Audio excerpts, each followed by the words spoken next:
আমি একবার বিছনায় মুতার থেকে আমার এই শুরুই গরুর জীবন দিয়ে। গরুর কোনোদিনও লস হয় না।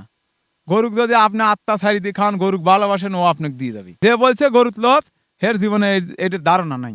এই গরু পাইলে বাড়ির বিল্ডিং করছে, বাচ্চা কাচ্চা লেখাপড়া করাইছে, সব দিয়ে এই গরুর পারি তার নির্ভর। পোল্ট্রি গরুর চেয়ে 2 বেনে 3 বেনে গরুর দুধ পাওয়া যায় বেশি। আমি আজ ছোটবেলার থেকে এই কাম খুবই ভালোবাসি, গরুকে খুব যত্ন করি। কিছু কিছু লোক বলে লস, মানে নিজেও করবে কিন্তু আরেকজন করতে দিবে না। এই ভাইবিয়া কিছু কিছু লোক ভাবে যে আসলে আমার খামারের লস, কিন্তু তারা কখনো গরু পালা বাদ দেয় না।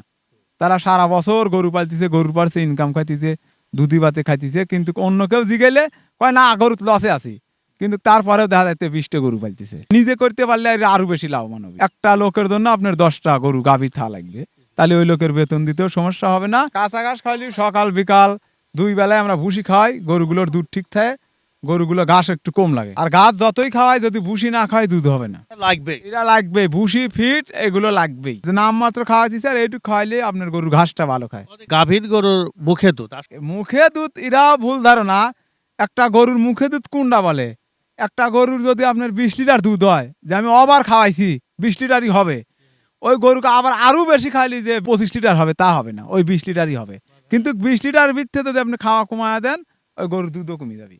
আবার খাওয়া বাড়া দিলেন, আবার 20 লিটারে আসবে। খাওয়ালে যে অতিরিক্ত দুধ হবে। না না না, এটা ভুল ধারণা। আমি যদি এখন অতিরিক্ত খাওয়াই, যে আমার এই গরু সারা বছর 20 লিটার হয়, অতিরিক্ত খাওয়া আমি 30 লিটার দোয়াই, তা হবে না 30 লিটার। অনেক অনেক খামারালারা খামার করে অনেক শখ করিয়া, তারা দেখা যায় পরিচর্যা করতে পারে না, অনেক সময় ঘাস পায় না, অনেক সময় লোক পায় না।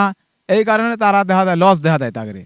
ঠিক আছে, আর হইলো একটা লোকের জন্য আপনার 10টা গাভী, তালিকে ওই খামারে আপনার লাভ হওয়ার সম্ভাবনা থাকে। কিছু আছে মনে করেন যে রাহালের সাথে খারাপ ব্যবহার করে, কি হয়তো গরুগুলো ভালো হয় না, দুধ ভাত কমায়, গরু কষ্ট দিবি, গরু খাওয়াবি না, সেই সব খামারে লস আসবি। যদি আপনি গরু পালতে পারেন, গরু অনেক লাভ আছে। শুরু করা লাগবে আপনার প্রথম সবচেয়ে ভালো ভালো জাতের গরু কিনা লাগবে, আর আগে লোক ধরা লাগবে যে কোন লোকের দ্বারা আমার খামারটা চলবে। অস্ট্রেলিয়ান ফিজিয়ান যেগুলো কি জার্সি অরিজিনাল, ওই ছোট মানের গরু যে 18-20 লিটার দুধ আছে। আর কেউ কিছু চায় যে আমি 22-23 লিটারের গরু কিনবো, ওইগুলো গরু তৈলে সমস্যা বেশি। সর্বোচ্চ 18-20 এইগুলো হলে ঠিক আছে। বকনা কারে যারা ওই যে দেখেন যে বাইক ঘুরিয়ে ফিরে খাইতেছে, কি একটা বকন বাছুর কষ্ট করে বানাইতেছে, ওইটা আবার পরে সেল দিয়ে দিবি। তারা পর লোক দিয়ে করাইলে আপনার স্ট্যাঙ্গি 5টা-10টা ভালো গাভী উঠলে আপনি শুরু করলে ইনশাল্লাহ নিজেরাই করলো তাহলে কি করবে? নিজেরা করলে আপনার বকনা দিয়ে শুরু করতে পারেন ভালো জাতের, যে আমার কোনো কাকু বেতন দেওয়া লাগবে না, কোনো ঝামেলা নাই, আপনি 5টা বকন কিনে শুরু করলেন।